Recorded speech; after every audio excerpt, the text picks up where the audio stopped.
Olá, seja bem-vindo ao Canal 14 NET Anápolis. Hoje tenho o maior prazer de receber nos estúdios do Canal 14 Josemar Carneiro. Tudo bem, Josemar? Muito bem, graças a Deus. Prazer imenso estar aqui mais uma vez para ser uma entrevista bem esclarecedora e explicativa. O segmento, que o Josemar atua é um segmento assim, bem melindroso, bem útil. É algo que a gente realmente precisa se inteirar bastante para que a gente possa ter essa informação, porque aprender a gente não depende. Então, aprendendo hoje aqui o que nós queremos passar para você a respeito da dependência química. O Josemar é o administrador da Plenitude, Clínica Hospitalar Plenitude. E é claro que tem muitas pessoas que têm dúvidas ainda sobre como atua a clínica de recuperação. Josemar, como que procede? Em primeiro lugar, eu quero saber quantos anos tem a Plenitude? Nós estamos situados aqui na cidade de Anápolis já há 8 anos, nesse trabalho especializado, onde tem centenas de resultados.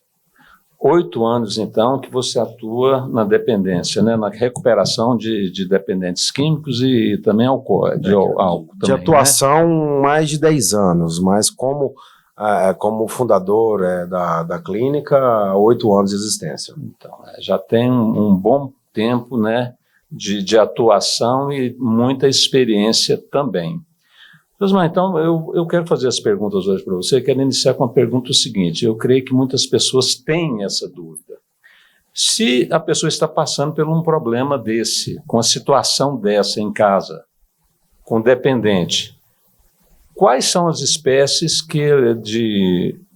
espécies e soluções que essa pessoa pode ter através da Plenitude? Como que procede? Tem a internação voluntária, involuntária? Como que funciona cada uma delas? Certo. Primeiramente, a doença da adicção é considerado como doença mesmo através da Organização Mundial da Saúde. E inúmeros e centenas e milhares de pessoas sofrem muito com a dependência. Então, já é um caso de saúde pública, A instituição, eu quis fundar essa instituição, além de ser um projeto social, foi desenvolvendo como uma unidade de saúde de hoje em dia, para realmente tentar fazer o máximo possível para alcançar vidas, para transformar essas vidas. Antes nós trabalhávamos como centro de reabilitação, houve mudança legislativa, a lei era 10.216, e teve outra que sobressaiu sobre essa, que foi em 2019, lei 13.840, que fala que a internação involuntária e compulsória para um dependente químico, alcoólico com suas comorbidades, se deve à unidade de saúde hospitalar.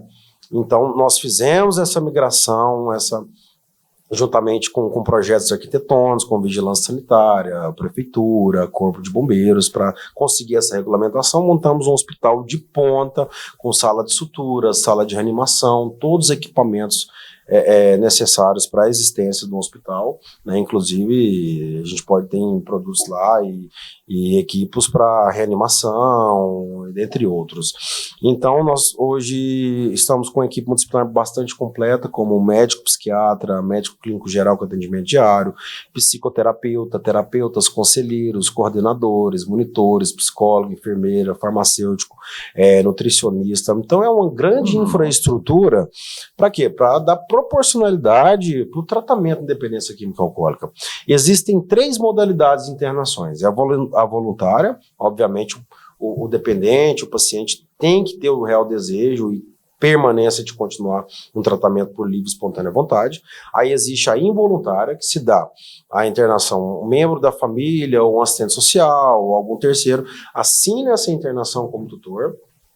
Posteriormente, também um médico, psiquiatra ou clínico com CRM ativo assina essa internação, quando não existem mais outros meios suficientes, e posteriormente é feita a comunicação ao Ministério Público do Estado de Goiás. Nesse caso, enquadra perfeitamente, claro, com o ambiente regulamentado, com todos os alvarás sanitários, entre outros, como nós temos todos atuais, inclusive já de 2023, a gente faz o comunicado ao Ministério Público, então configura a internação involuntária.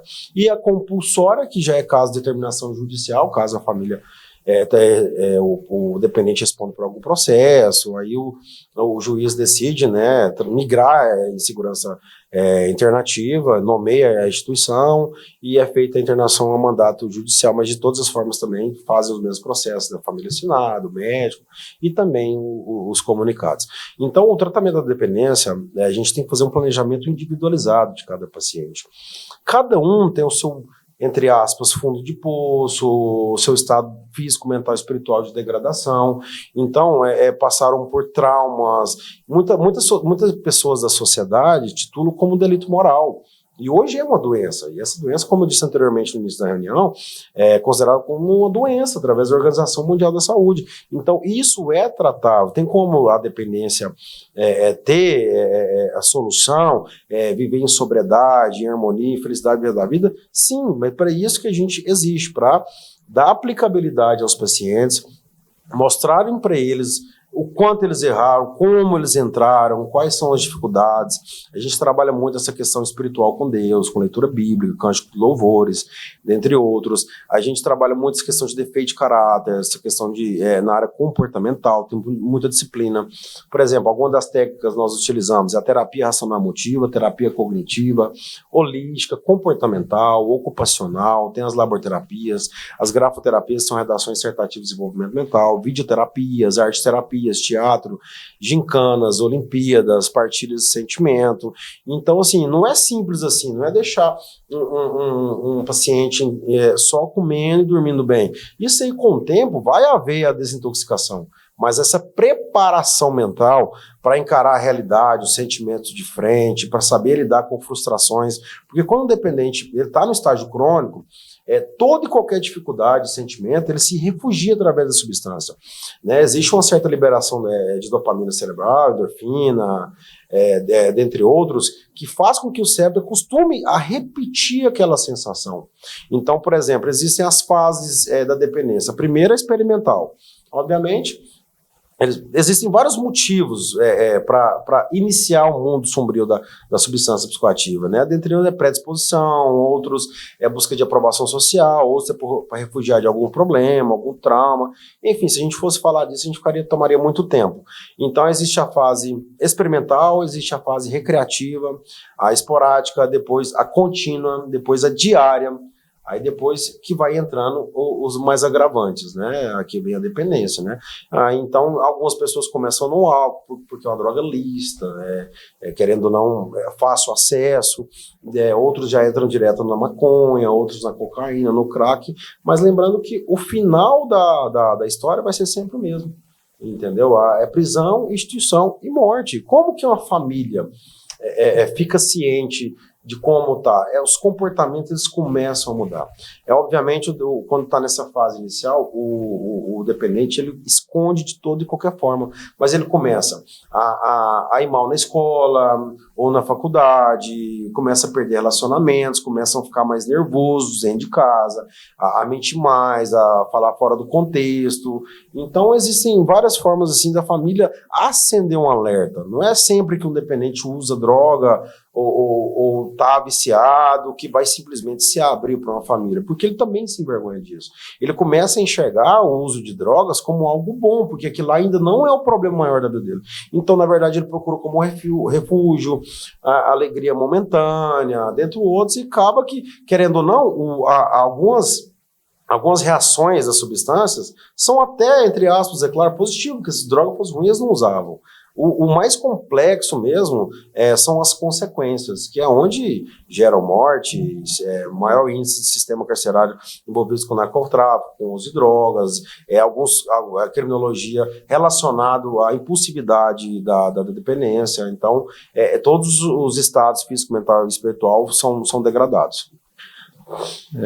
Josemar, é o seguinte, qual que é a droga mais devastadora? Aquela que você atende o paciente, ele está numa situação muito difícil. Qual que é mais utilizada, é a mais, vamos dizer por aí, a mais perigosa? Olha, todas as drogas são perigosas. A diferença, explicando mais cientificamente falando, é que algumas têm a devastação de curto, outras médio, outras longo prazo. Um exemplo, o crack, a cocaína, principalmente o crack, que são drogas químicas, o paciente com 6 meses ele consegue destruir uma autodestruição muito grande da sua vida e já buscar uma internação. Aí você fala, nossa, realmente é muito devastador. Mas vamos lá, o álcool a pessoa passa 30 anos da vida dela bebendo e não titulando como um alcoólico, como dependente. E nesses 30 anos, ele perdeu muita coisa na vida dele. Aí, como é que eu falo qual que é pior que a outra? Uma que rebenta fácil, teoricamente, nossa, devastou rápido, perdeu tudo rápido, e a outra que viveu a vida inteira enganada. Prolongado, mas se destruindo. Geralmente também. Se destruindo. Então, assim, quantas oportunidades que não perdeu? Quanta qualidade de vida que ele deixou de ter devido à impulsividade, à compulsividade, à obsessão pela bebida. Ainda mais o álcool, que nós somos o 5º maior consumidor do mundo. E a economia brasileira, o capitalismo, a economia de mercado, gira muito em torno do álcool, da cerveja, da cachaça, entre outros. Então, hoje, se uma criança de 7 anos for comprar uma cerveja, o dono do boteco entrega a cerveja com a sacola e ainda fala, cuidado para não quebrar. Então, é muito normal, né, algumas atmosferas familiares estarem bebendo, mas algumas pessoas não têm a tendência ou não desenvolveram a dependência, consegue beber um fim de semana, um dia ou outro, mas aquele que tem aquela predisposição, ele vai começar a beber, ele não vai conseguir parar, porque já é comprovado, é a compulsividade, ele começa a beber e ele não sabe, nem tem muito limites para parar. E aí onde vai acontecendo, né, crimes, consequências, problemas sociais, dentre outros inúmeros. Certo, então quer dizer, Josimar, que muito interessante isso que você falou, porque às vezes a questão da bebida, a pessoa ela acha que ficar 30 anos ela só consumia bebida, não era a questão da droga, né? Mas também há aquela perda de emoção, perda de oportunidades, perda de muita coisa praticamente idêntico com aquele que utiliza as drogas também. Principalmente de perspectiva de vida. Então, assim, o ser humano ele tem uma tendência muito de se justificar e principalmente minimizar os fatos. Não era isso tudo, não é assim como você pensa. Então, quando uma pessoa que tem dependência alcoólica, ela fala assim, eu ainda não estou dormindo na praça, não estou dormindo na rua. Ele compara com um fundo de poço maior. Você acredita que uma pessoa que bebe todo fim de semana, mas não consegue ficar um fim de semana sem bebida, já é considerado um alcoólico? Claro que não é um estágio crônico ao ponto de internação, mas já é considerado. Por quê? Tudo aquilo que domina a nossa mente é uma dependência, se tratando em ilicitudes de substâncias psicoativas. De consumo pode ser até em geral, né? Em geral. Então, assim, a pessoa começa a criar um nível de arrogância, de prepotência muito grande, de justificativa. Tudo a pessoa vai estar certo. Não adianta debater bastante sobre esse assunto com o dependente, porque ele vai sempre minimizar, justificar, que esses também são os sintomas da doença. Justificação, negação, minimização, racionalização, degradação, medo, raiva, culpa. Então, cria-se até mesmo traços de ansiedade, de depressão, que hoje a depressão e a ansiedade são doenças que estão no alto escalão de CIDs quando são diagnosticadas pelos médicos. Então, começa a criar inúmeras consequências e nem sempre esse dependente ele vai enxergar isso. Vai precisar de um profissional, algum membro da família. Então, geralmente, a dependência, ou ela tem um estado crônico, ou então a pessoa achando em ter já é uma dependência também. Então, mas são poucas pessoas que já enxergam com facilidade. Então, eu acho interessantíssimo essa entrevista, bastante informativa, para entender melhor sobre isso, né? Porque o dependente, o pé inchado, não vale nada, não faz isso. Mas olha só quem tem em casa ou conhece alguém que vai entender melhor. É muito fácil eu falar de outras pessoas. Mas imagina, quando eu amo alguma pessoa e ela é dependente, aí eu vou entender, não, ele é uma pessoa maravilhosa, ela é uma pessoa sensacional, infelizmente está se perdendo, está se autodestruindo, está mostrando mais defeitos por causa da dependência. Então, não preciso de ter alguém da minha família para me entender sobre isso. É um caso de saúde pública. Eu acho que é dever e obrigação e responsabilidade de cada cidadão brasileiro de entender mais sobre uma doença. Existem várias outras, mas não só aquelas que eu tenho interesse. Eu tenho que saber de tudo que existe em questão de vida social, de realidade, né? Uma mãe pode negar uma água para uma pessoa, um dependente, com sede, pedindo na porta, mas se alguém negar do filho dela que é dependente, fala, não, mas ele não é assim. Então sempre a gente parece, algumas pessoas acham que é melhor, não é nitidamente, claramente falando que é melhor, mas com esse tipo de comportamento, ela mostra que com ela é totalmente diferente. Então a gente tem que abrir paralelos e pensamentos e respeito sobre isso, entender mais sobre o assunto, e se caso alguém estiver passando por isso, existem várias alternativas, né? Existem CAPs que ajudam com medicações, salas de autoajuda de mandados anônimas, né? E um tema também importante, Fernando, é a codependência, que muitas das vezes a preocupação está só com o filho, o marido, enfim, algum amado da meio familiar, um amigo ou relacionante. Mas a codependência, se a pessoa ama, ela vai sofrer junto. E querendo ou não, se eu estou sofrendo, por exemplo, eu sou seu codependente, estou sofrendo com você. Nas minhas atividades diárias, sociais, profissionais, eu vou criar uma dependência emocional tão grande, eu vou criar uma obsessão, uma preocupação tão grande, que eu vou perder também a minha qualidade de vida. E isso não é doença, mas também tem que ser tratado. Então, quantas famílias hoje não sofrem pelos seus amados que estão no mundo? Será que ele está vivo? Será que está morto? Será que está machucado? Será que está comendo bem? Então, porque assim, quando o dependente ele está no uso, ele ignora a necessidade e sentimentos de todos. Ele só preocupa com ele mesmo. Ele vive num mundo egocêntrico. Ou seja, quando eu ignoro o sentimento e a realidade de terceiros, eu não vou mais naquele almoço de domingo, eu não vou mais ter aquela vida social, eu vou estar tudo em prol da substância psicoativa. Então, o grau de complexidade é muito grande quando o dependente está enraizado na substância, na dependência. Então, ele devasta sentimento, emoções, o que as pessoas sentem ou não. Não porque ele não se importa, mas porque aquilo lá é mais forte do que domina, né? Tem uma dominação muito grande, a impotência, a inabilidade, e o cérebro fica naquela. Mais uma. Amanhã eu paro. Então, eu acredito veementemente que todos os dependentes que estão, todos não, vamos colocar mais ou menos, não é estatística certa, comprovada, mas mais de 90% daqueles casos crônicos, lá no fundo, ele quer parar de usar, porque ele não aguenta mais. Ele vê aquele amigo da infância que está bem, que está formado, ou que está trabalhando com a sua família, e ele fala, poxa, por que eu também não estou? Ele vê o trabalhando, vê que não tem condição financeira, vê que não está bem vestido. Que ser humano que não gosta de se vestir bem, de ter as coisas, de conquistar, de ter aquela meritocracia, mas ele sabe que aquilo lá está roubando tudo aquilo dele. Então, por isso que muitas das vezes, principalmente nos estados crônicos, 100%, 90% das vezes, precisa de ajuda profissional.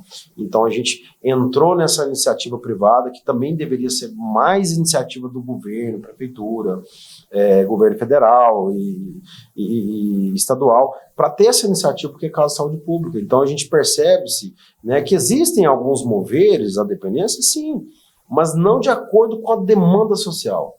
Se a gente for analisar quantas pessoas que a gente vê usando droga, roubando, assassinando, até quem não usa faz isso, mas alguns dependentes acabam fazendo isso mais, tem traços de imputabilidade. Então, assim, muita gente julga muito e faz pouco. E a gente entrou com essa iniciativa privada para realmente, de fato, ser uma diferença no quadro social do país.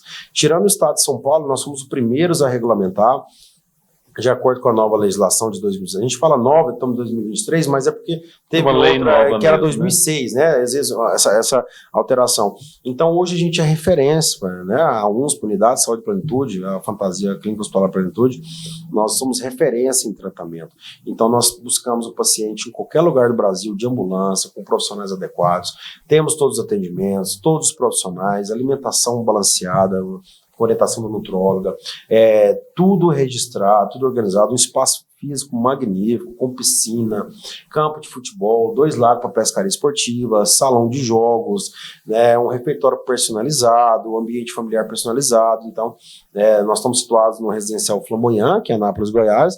Então, é uma chácara bem extensa, porém com um padrão bem elevado, especializado para tratamento de dependência química, alcoólica com suas comorbidades. A gente vem fazendo diferença, a gente desejo muito que isso perdure anos, porque realmente, de fato, além de sermos instrumentos de Deus, realmente tem resultados. Hoje nós estamos com índices comprovados de mais de 80% de reabilitação dos pacientes. Por quê? Porque a gente faz uma preparação completa para ter aptidão social, para saber lidar, se conhecer e saber lidar consigo mesmo, né? E é um trabalho árduo que envolve amor, disciplina, regras profissionais, atendimentos, não é da noite para o dia. Tem pacientes que chegam bastante desabilitados, degradados, confusos. Então, é um processo, assim, ele, querendo ou não, para o paciente ele é lento, doloroso, para a família também, mas no final do fritar dos ovos, com certeza dá certo. Josimar, é o seguinte, é demorado em certos casos. Vamos dizer, você pega um dependente hoje que teve um início, a duração do tratamento é menor, ele não está assim muito tempo utilizando a droga. Existe essa separação? Por exemplo, eu pego uma pessoa que ela vai ter aí uma durabilidade na clínica de 1 mês, o outro de 2 meses, o outro de 6 meses, e assim sucessivamente. Existe essa medição, vamos dizer por aí? Tem essa possibilidade de ser num prazo curto, de acordo com a situação da pessoa? Vamos lá, para a gente conseguir quebrar uma compulsividade e obsessão das drogas, é no mínimo 45 dias. Mas por que não é recomendado uma alta com 45 dias? A gente gosta de trabalhar com planos de 3 meses, né? Dependendo do caso, a gente faz uma reavaliação, se não tiver aptidão, a gente prorroga por mais 3. Mas por que esses 3 meses? Esses 45 dias vai servir para quê? Controle de abstinência, adaptação, saber como funciona a adicção, como funciona a unidade, como se aprende, todo o direcionamento para se manter sobra. Ele vai absorver as ferramentas, vai botar o contato consciente com Deus, vai recuperar o estado físico, mental e espiritual. Mas se eu só aprender, vai resolver? Na nossa opinião, não. Porque todos nós seres humanos somos carregados de hábitos. Independente se é dependente ou não. Todos temos hábitos. Então, se eu aprendo e eu não tenho hábitos, como que eu vou continuar com isso? Eu só aprendi, agora eu vou soltar. Eu vou lá, não, tá liberado e agora que eu vou começar a praticar. Não, a gente cobra a prática desde o tratamento. A gente, eu particularmente, eu fundei um programa chamado Flare Up, que é um pós-tratamento gratuito. Eu consigo oferecer para o paciente, aos concluintes do tratamento, um acompanhamento psicológico e terapêutico por mais 3 meses, com atendimento semanal, em dezenas ou em quinzenas, para dar esse suporte. Que muitas das vezes, se ele chegar na mãe e falar assim, mãe, eu tô com vontade de usar, mãe, meu Deus do céu, vai acontecer tudo de novo, vai vir aquele filme justamente por causa da codependência que nós explicamos. Mas para uma pessoa que é profissional, ou outro que já tem um problema que também está bem, ele vai entender. Às vezes ele deu vontade porque tem inabilidade com algum sentimento, com alguma reação, com alguma frustração, e ele está querendo falar aquilo porque ele aprendeu a desabafar, ele aprendeu a não segurar mais para ele, para não gerar algo pior, para ele agir por impulsividade. Então, ele falando sobre isso, ele procura saídas e ele vai aprender a saber dizer não a si mesmo, a não fazer mal para ele mesmo, buscar esse amor próprio e procurar, através das ferramentas, praticar e, principalmente, sobressair em cima das vontades destrutivas, que podem ser que alguns tenham muitos, outros que não tenham nenhum, mas se caso tiver qualquer emoção, reação, atualidade, novidade, eles procurarem partilhar sobre isso, buscarem uma solução, uma saída para dar continuidade. Porque quando a gente segura muito, todo ser humano, não só dependente, existe são doenças psicossomáticas. Essas doenças, elas começam mentalmente e elas se agravam tanto que transformam em físicas. Então, a gente, ser humano, falando sobre o nosso problema, pedindo ajuda, a gente consegue ser ser humanos melhores. E se tratando da dependência, isso é bastante aliviador e resolutivo. Certo. Depois do período de tratamento, então, você ainda oferece mais 3 meses, né, de um suporte gratuito para a pessoa que ela provavelmente sentir alguma emoção, algo, ele pode contar com a clínica. Exatamente. É isso? Nós somos uma unidade particular, 100% particular, mas o mérito de quem conclui o tratamento, a família, obviamente, concluindo a fase contratual, a gente oferece isso para dar um suporte, a gente oferece ser uma segunda família, né? Porque o visar financeiro é justamente para pagar os profissionais e, obviamente, né, suprir todos os recursos que a gente precisa desses recursos para manter o tratamento de qualidade. Mas, posteriormente, a gente já não visa mais isso. A gente visa o quê? Dar um acompanhamento completo, dar um suporte completo. Eu tenho pacientes que às vezes falam, nossa, vai ter um casamento em tal lugar, lá vai ter chopp, vai ter isso, eu tenho alguns prêmios que usam, eu quero passar um fim de semana na instituição pós. A gente deixa, dá um suporte, qualquer dificuldade eles ligam, conversam com os profissionais, então eles vão aprender de fato a fazer isso, e consequentemente com esses hábitos, por exemplo, saiu os 3 meses e agora ele conheceu novas pessoas, ele já aboliu aquelas velhas amizades, velhos lugares, velhos hábitos, e ele já tem hábitos novos, pessoas novas, relacionamentos novos, então ele vai para a igreja, independente de religião, não quero falar disso, ele vai para uma igreja, ele vai para uma sala de autoajuda, ele vai ter um hobby que vai trazer prazer para ele vai começar a ser, ele vai se transformar em membro responsável, aceitável, produtivo para a sociedade, ele vai conseguir sobressair sobre tudo, como pai, como filho, como marido, como profissional, namorado. Então ele viu que além de ter uma luz no fundo do túnel, essa luz resplandeceu tão grande que ele viu que ele tem potencial, que ele tem qualificação para brilhar, para conquistar e ter uma vida normal e seguir em frente, prosperar. Tem casos de paciente que chegou lá que não tinha estrutura nenhuma psicológica, estudo. Hoje tem uma rede de concessionárias de carros de luxo, que dá o poder aquisitivo muito grande. E o crescimento da humildade cresceu junto com as aquisições dele, com as conquistas dele. Então, para a gente, é bastante gratificante ver os resultados na vida deles. Então, quanto mais eles prosperarem, quanto mais vemos uma reestruturação familiar e social, mais contente e satisfeito nós ficamos. Eu imagino o seu sentimento de satisfação vendo uma pessoa que passou por lá, superou, venceu e venceu também na questão profissional. Deve ser algo fantástico, né? Muito gratificante. Muito gratificante. Josimar, tá bem. E aí, muito bom isso. E a família? Vamos supor que a mãe está ali num processo, ela tem aquele conhecimento, mas aquele momento ali dessa situação que ela ficou sabendo é algo que abala. Parece que até ela não consegue nem enxergar e nem entender a situação que ela está vivendo e muito menos captar, através dos veículos de comunicação, como que ela deve proceder, como que ela vai descobrir que isso está acontecendo.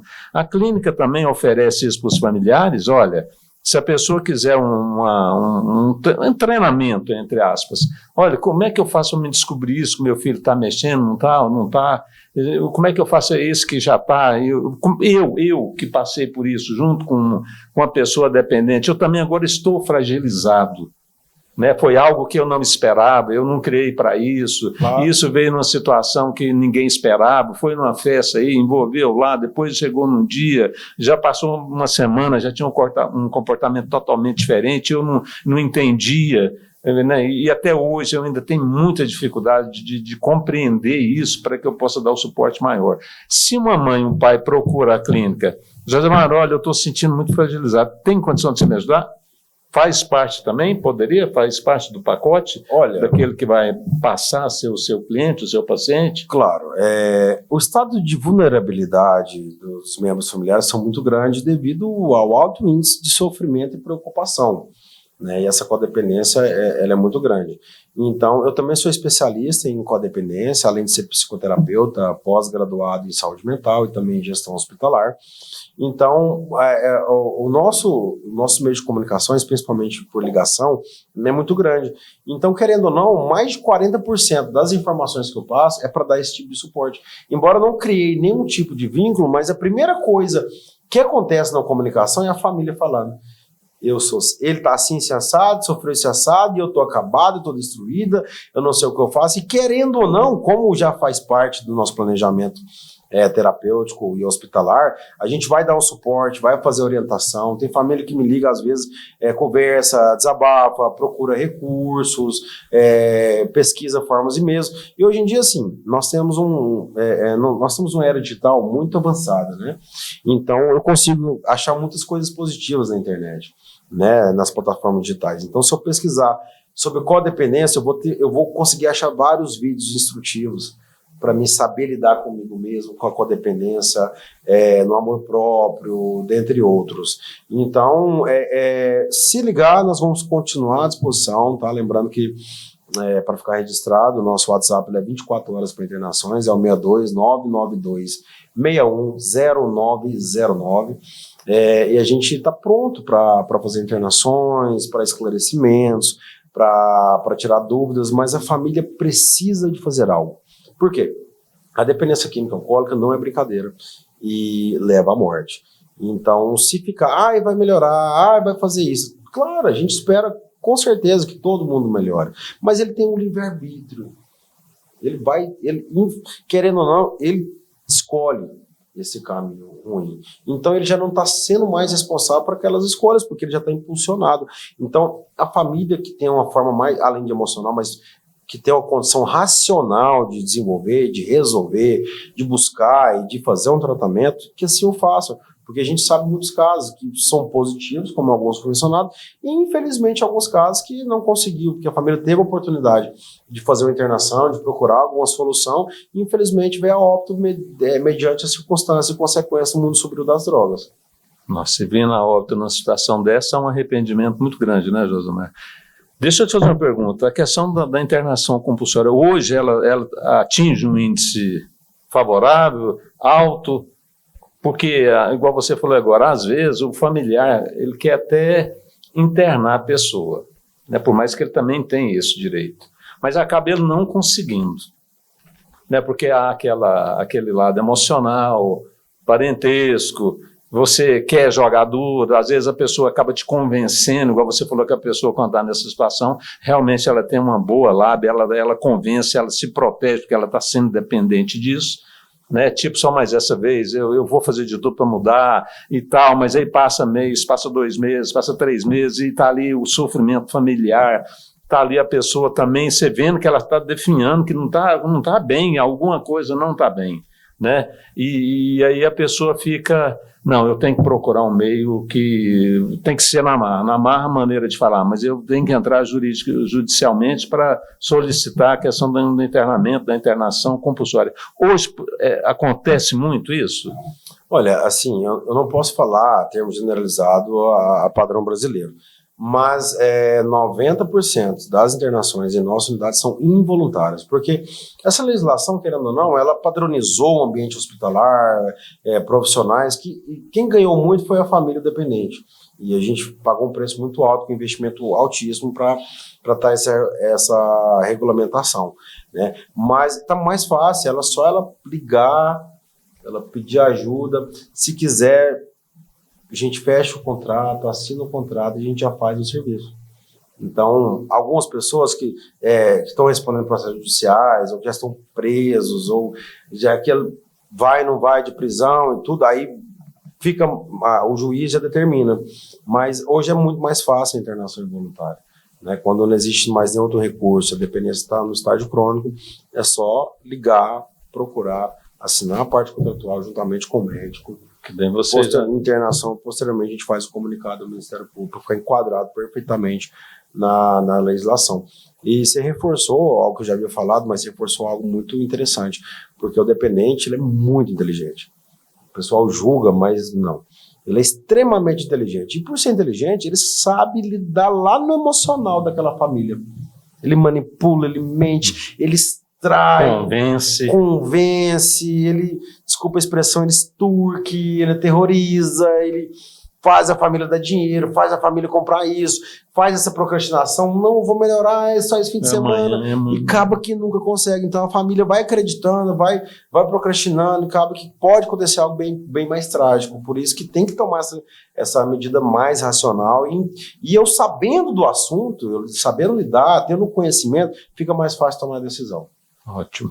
Josemar, é o seguinte, a gente observa, né, a gente acompanha, né, através da mídia e também no dia a dia, né, porque querendo ou não, acaba você conhecendo alguém que tem essa situação em casa e que não é fácil, mas me explica um negócio, então trabalha, um dos problemas mais sérios da dependência é o emocional, né, a pessoa ela teve uma perda, terminou, geralmente até a pessoa mais nova, né, ela perdeu a namorada, aí surgiu uma situação proveniente para que possa uma facilidade para utilizar, e acabou utilizando por essa emoção de medo da perda e tal, de N coisas. Beleza.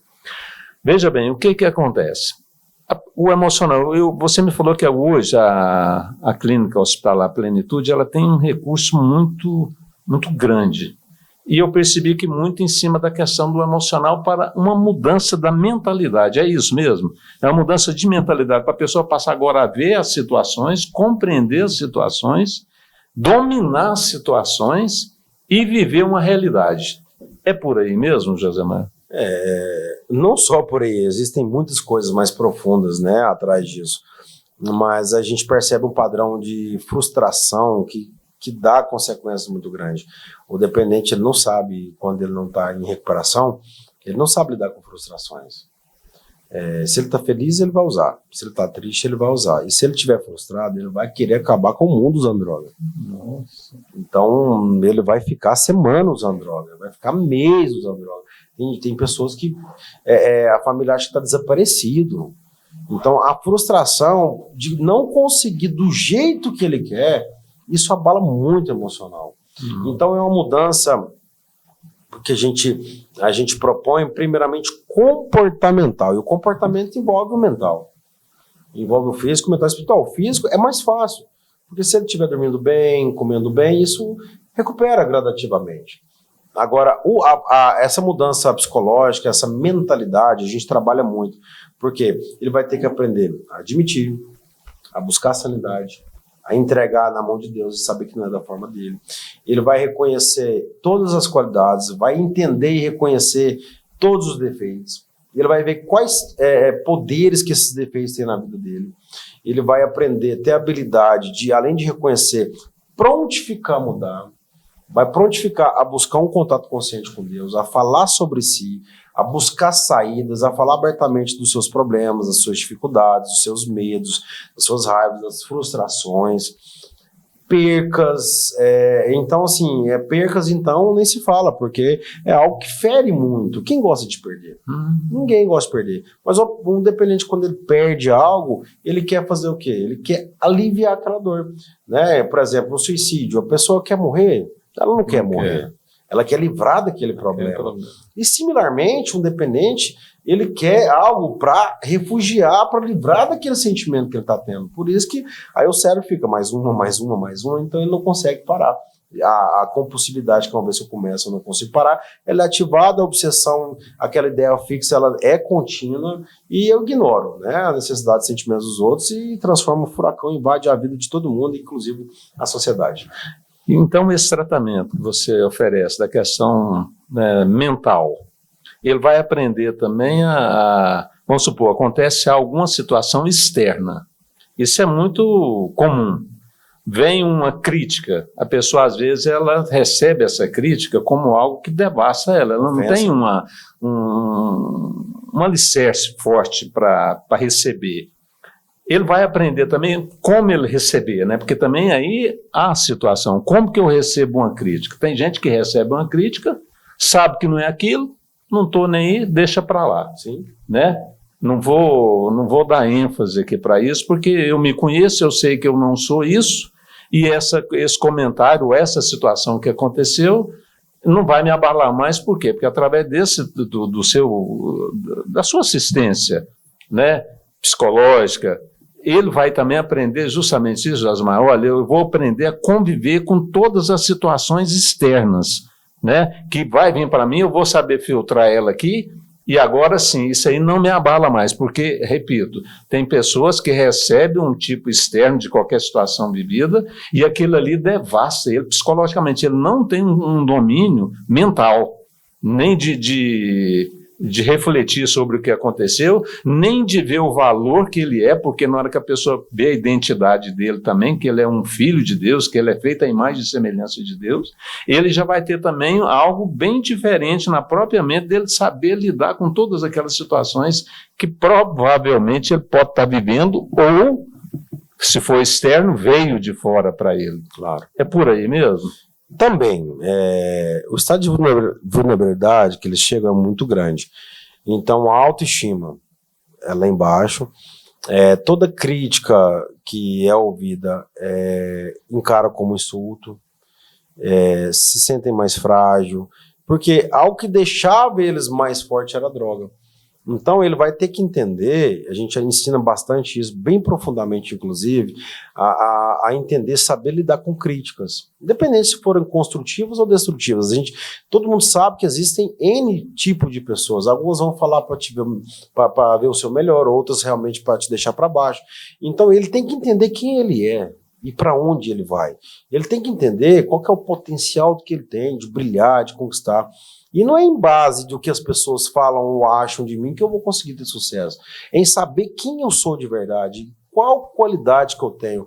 Então, assim, não é se importar mais, é ouvir e, para mim, eu saber lidar com o que a pessoa tem. Então, eles chegam a criar uma maturidade tão grande, se alguém criticar, eles chegam a ter uma maturidade tão grande de não falar nada. Porque fala... Esse cara não tem nada a ver com o que ele está falando, não aplica a mim. Se eu perder meu tempo conversando, querendo explicar, pode ter um debate maior. Vai ser pior. Eu entendo o direito que você tem de falar, mas eu não concordo.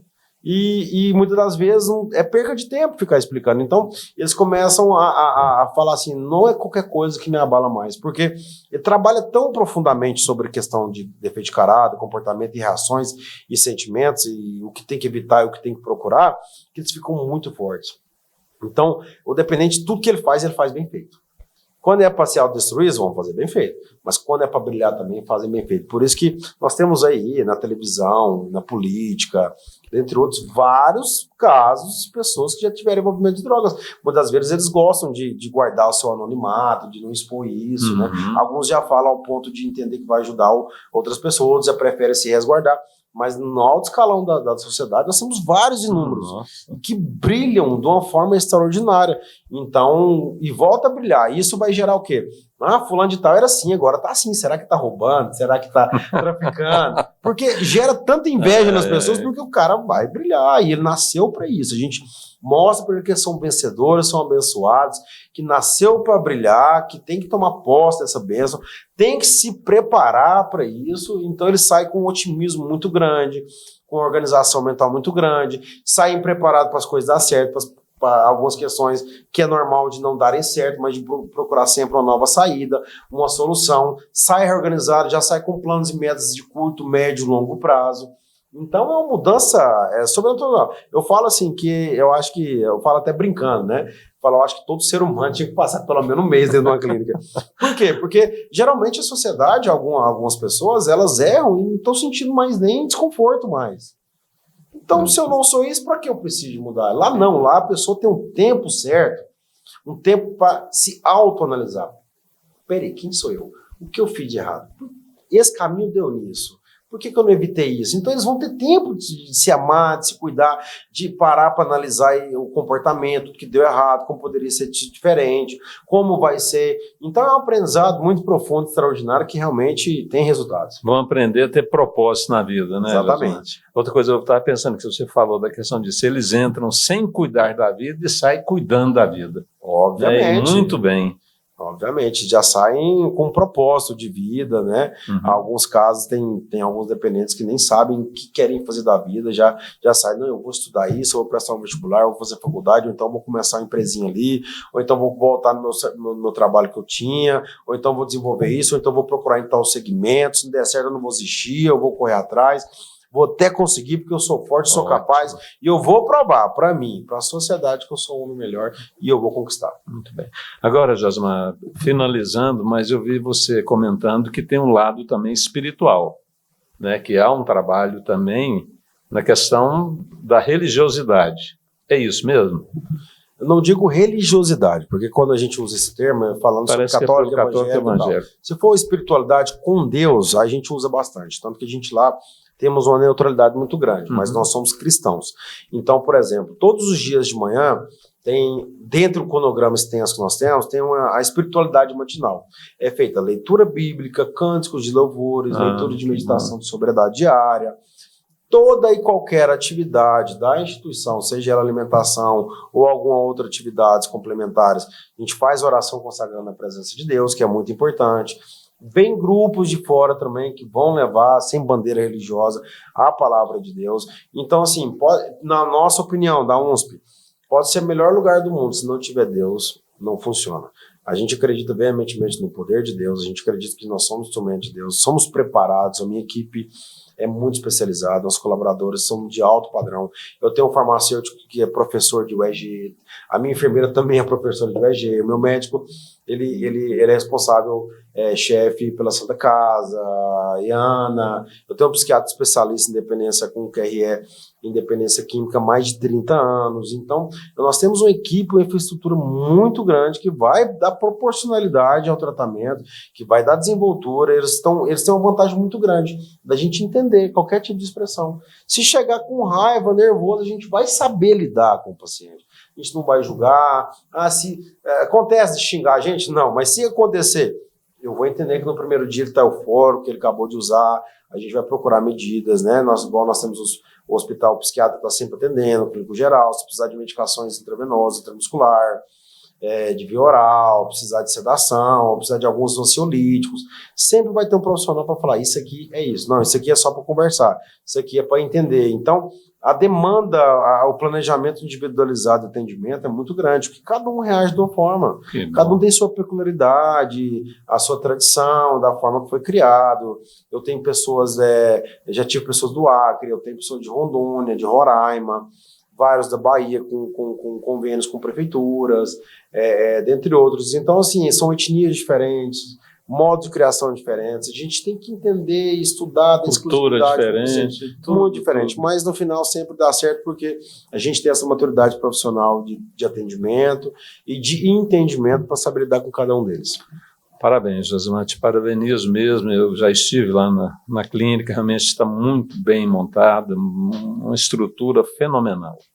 E quero deixar agora as considerações finais para você e, por favor, também vamos informar aos assinantes da ANET, endereço e telefone. As considerações finais é que esse trabalho é um trabalho árduo, não é fácil lidar com o ser humano, ainda mais um dependente que tem mais questões enraizadas de passado, de frustrações, como foi dito anteriormente, e que nós somos realmente preparados, né? Eu acredito que essa entrevista informativa que sirva de aprendizado para você que está passando ou já passou, tem alguém que conheça que esteja passando. Se precisar das nossas atribuições, procure-nos. O nosso telefone de contato por ligação WhatsApp é o 62 99261 0909. Se quiser conhecer mais o nosso trabalho, é o clinicaplenitude.com.br. Temos também outras plataformas digitais como Twitter, Facebook, Instagram. Instagram é USP_Clínica_Plenitude. Tá? A gente sempre tenta atualizar o máximo possível de informativos, das nossas conquistas, entrevistas, premiações. Inclusive, a gente sempre, todo ano, somos eleitos melhores do ano, já há 8 anos consecutivos, todos os anos a gente ganha essas premiações. Então, é um lugar de responsabilidade, temos todos os alvarás necessários para o funcionamento. É aberto para você que quiser conhecer a nossa unidade. Vai ser um prazer imenso tomar um cafezinho expresso, né? Conversar, mostrar nosso ambiente, conhecer os nossos profissionais, ver a nossa estrutura limpa, organizada, toda revigorada. Então, para a gente é um prazer e satisfação. Nós estamos situados na rua F6, quadra 18, lote 2, no Residencial Flamboyant, em Anápolis, e nós estamos à disposição. Para internações é 24 horas, não só a cidade de Anápolis, mas todo o estado e país. E aí a gente agradece imensamente por essa entrevista, por essa oportunidade esclarecedora para o público, e pretendemos dar continuidade nesse trabalho, com esse brilho, com essa intensidade, essa competência, responsabilidade e profissionalismo. Parabéns, Josimar, muito obrigado mais uma vez, tá bom? Parabéns. A você, até a próxima. Muito obrigado.